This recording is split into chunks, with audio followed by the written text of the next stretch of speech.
Hey guys, it's Glenn from glenscarcollection.com, and today we have an E46 M3 versus an E92 M3 comparison. And before we start, please hit that subscribe button. If everybody who watches this video subscribes to my channel, I'll be in good shape and I can keep making videos. Thanks again.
Alright guys, first up in our comparison is the E46 M3. Now this is an 05 competition package. The competition package was only 05 and 06. It's Alpine White. It's got almost 103,000 miles, 102,973. So in our driving today, we're going to hit 103,000 miles. Now I've never driven a competition package car. I owned a 2003, not a 2003 and a half, but a regular 2003 E46 M3. I owned a Laguna Seca Blue 2003 sunroof delete coupe. This has a sunroof. Actually, you know what? We'll open it so we can get a little more light here. This has some modifications to it. Some interior mods, a short shifter, but otherwise, and something, you know, with the lights and the clearer lenses. But otherwise, it is pretty much stock as far as performance goes. Now, why don't I, if an E46 M3 is so good and you watch my channel, I've reviewed a couple of them. And I'll tell you why. I would have kept my E46 M3 forever. Unfortunately, it got stolen. So we're going to take these cars out in some of New Jersey back roads, and I'll be driving them back to back where we can compare the differences.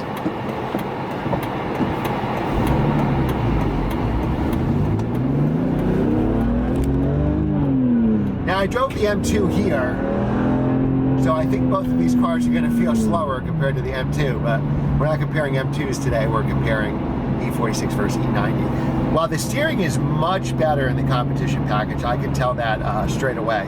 It's really sharp, it's really gives great feedback.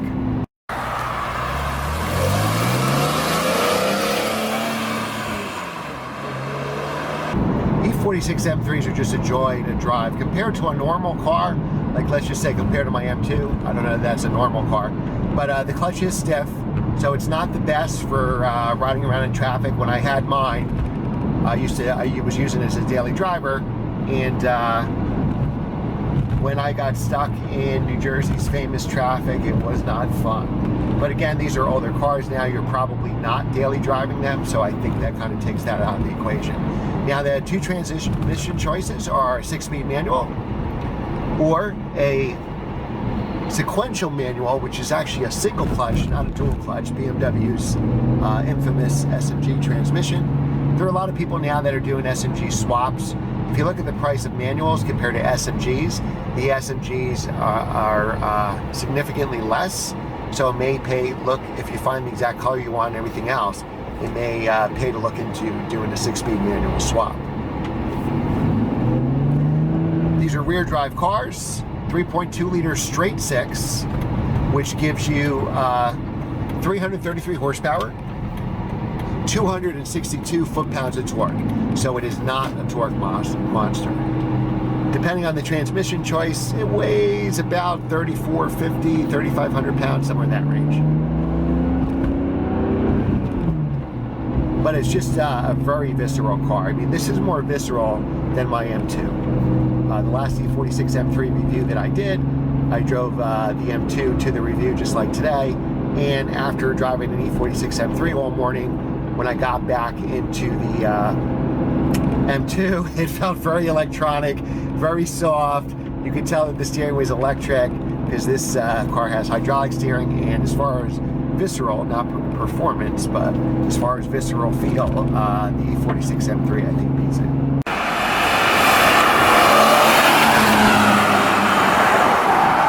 Now the exhaust noise in this car is a very raspy noise. A lot of people change the exhaust out. You can make these cars sound really cool, like a Formula One car. You can take the rasp out of the exhaust sound, so whatever your preference is. Now this car, as a competition package, again, it has almost 103,000 miles, was just bought for $20,000. So it's an 05 Alpine White with a cinnamon interior, which is a very good resale value as far as color combos go. It's a very desirable combination. And you could buy this for 20 grand. And for 20 grand, this is a lot of car. I mean, you couldn't buy a new Mini Cooper for 20 grand, and you can have an E46 M3. Now, low mileage competition packages, especially Interlagos Blue with a 6-speed manual, can be anywhere from 30. I've even seen asking prices at 40,000. Don't know that they're selling at that price, but I think 05 and 06 competition packages with low mileage in the stick will be in that price range at some point. But if you're looking for a really fun weekend car and you want to do some track days, I would probably go with this, the 100,000 mile car, and with the competition package if you could swing it.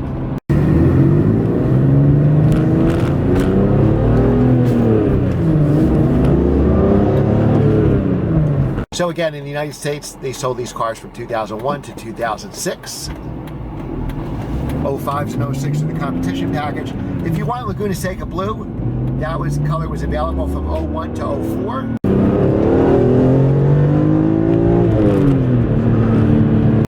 I just love driving these E46 M3s. This is the kind of car that you take a long way home. Now, I believe the 05s and the 06 have the upgraded head unit that you saw in the interior shot.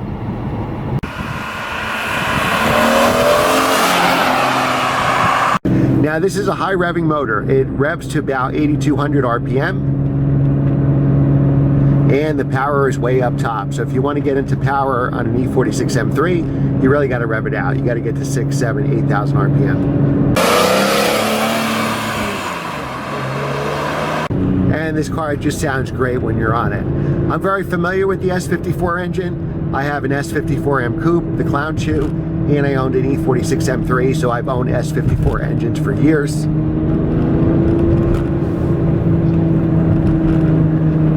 Problem areas on these cars, of course, can be the vanos, rod bearings, subframe. That's probably the biggest issue, subframe. Now, I've never had any subframe issues with my E46 M3, and I never had any subframe issues, excuse me while I accelerate, I never had any subframe issues with my M Coupe either. Now, what I love about the E46 M3, it's the right size. All cars, the M4 and the new M3 are just so big now. The E46 M3 is very close to the M2 size. They're actually less than an inch apart, those two cars. It's rear wheel drive. It's available on stick. You can delete the sunroof.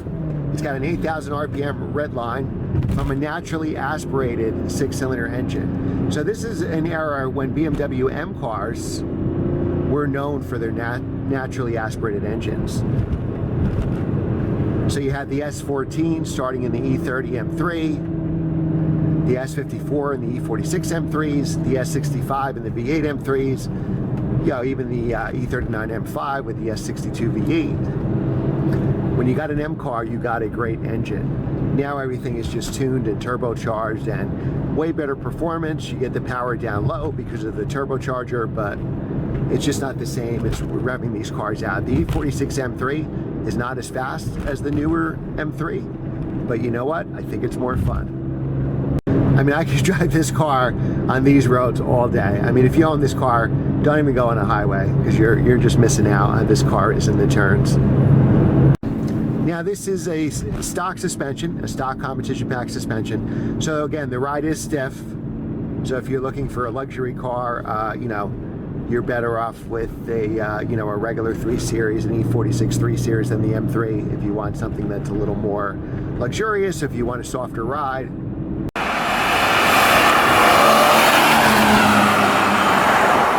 But when these cars were new, they were fast cars. They were way faster than the S52 240 horsepower E46 M3.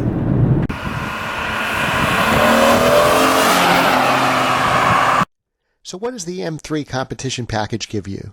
Well, it gives you 19-inch BBS wheels, a specialty tuned suspension, a tighter, more direct steering rack, larger front and rear brakes, an M-Track mode, which actually has a button on the steering wheel, deletes cruise control and radio buttons, an Alcantara steering wheel and handbrake, and an optional unique cube aluminum interior trim.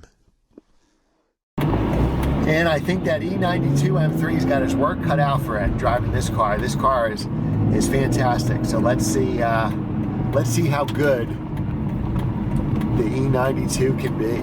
All right, so now if you haven't heard by the sound or the different interior, we are now in the E92 M3. So this is a 2008 model, 4-liter V8. And when this model came out back in 2008, I was thrilled to go from an E46 M3, well, my car had already been stolen, but to go to upgrade to an E92 M3 and then get that glorious 4-liter V8. 414 horsepower, 295 foot-pounds of torque, so still a torqueless wonder.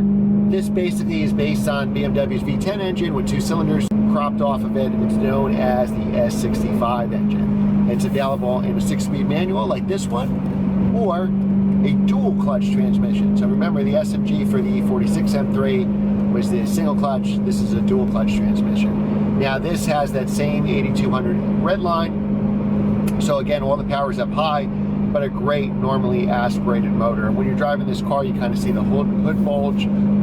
That makes it look pretty cool. Now these are at the bottom of the market. This car has 70,000 miles. We're about to hit 71,000 miles.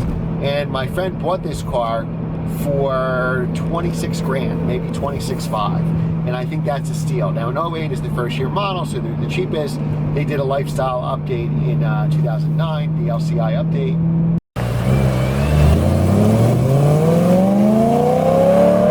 So I owned an E90 M3 with this S65 engine for 6 years. So I have a lot of experience with this engine.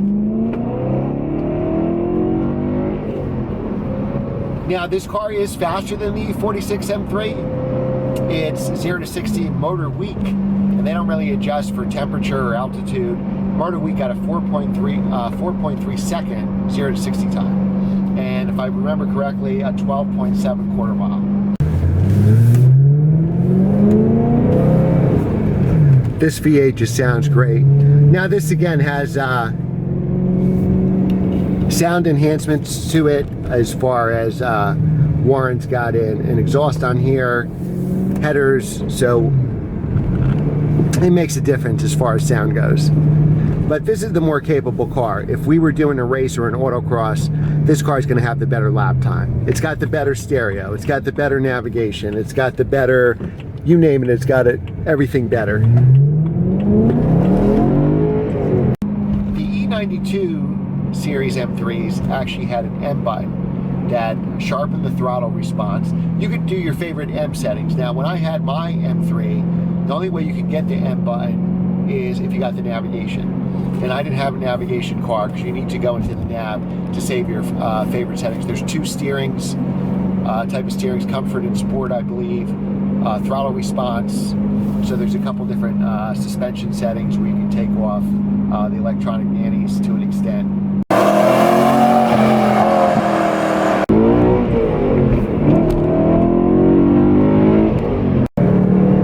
But is it really better than the E46 M3? Wow, that's a tough choice. You cannot beat the sound of a good high revving V8.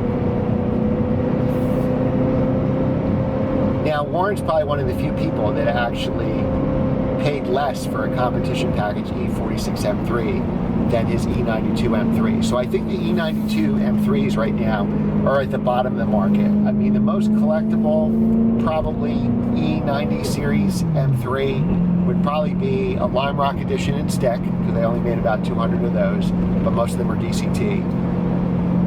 Or a competition package sedan. I think there's only, I forget, 1,500, 1,400 competition package sedans. Get it in stick, that probably lowers that number a little better, and that is the most, the rarest version of the E90 series.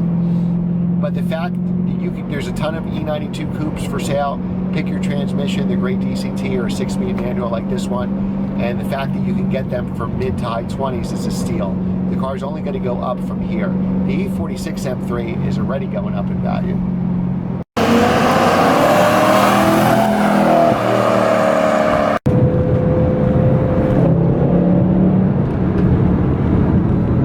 And because if it's a V8, it really sounds great under tunnels.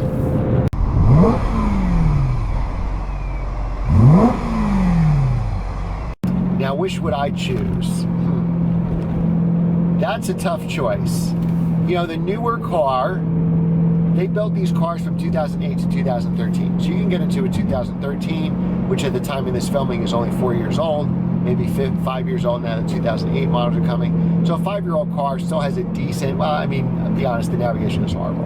But the 2000, I believe around 2011, they switched to have the same iDrive as my BMW 1M, so that's kind of a step up to try to get a later model. But these cars are only going up in value. If you really like the V8 and you love the E90 series, get one now. I think you really have to get it in stick to see any really future appreciation.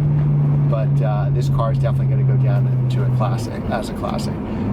But the E46 M3 is actually a classic right now. And they're going up in value. I mean, you know, Warren's owned a couple of these cars. Like I said, I've owned one. I'm always looking for another one, especially a Laguna Seca Blue stick coupe. And, you know, I've been tracking these prices the last couple of years, and the prices have really gone up.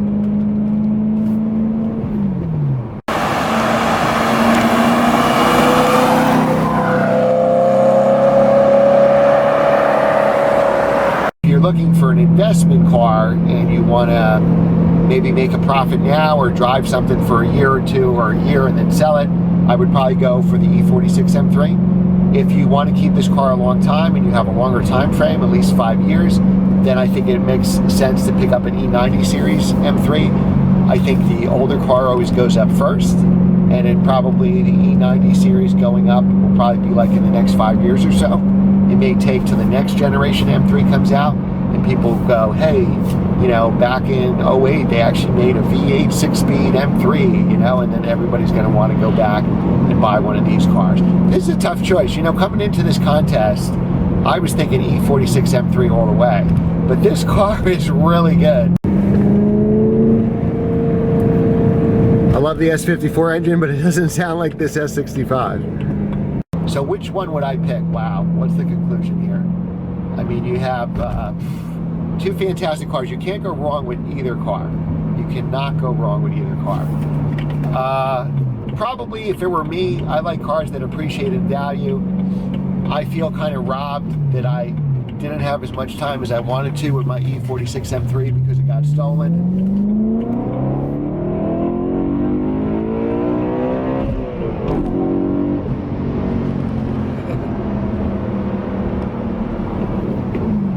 So I think I would pick the E46 M3, but let me tell you, if I had an E90 M3 again as a daily driver, like I had the Interlagos Blue 6-speed sedan, I would be very, very happy.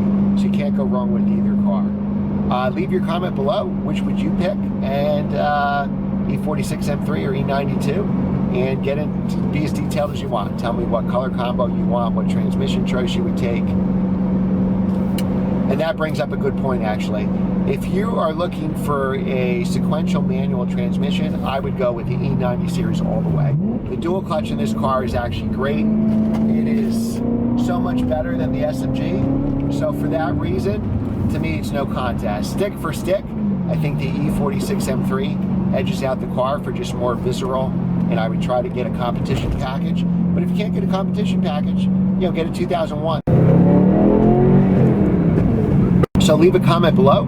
There's no wrong answer here. These are great cars. Leave a comment below which car you would choose, E46 M3 or E90 series M3. And be specific. Would you get, for the E90 series, would you get the hardtop convertible, which is known as the E93, the coupe, the E92, or the sedan, the E90, which transmission you would take, stick or DCT. If you choose the E46 M3, let me know your color combo, what transmission choice, would you get the coupe or the convertible.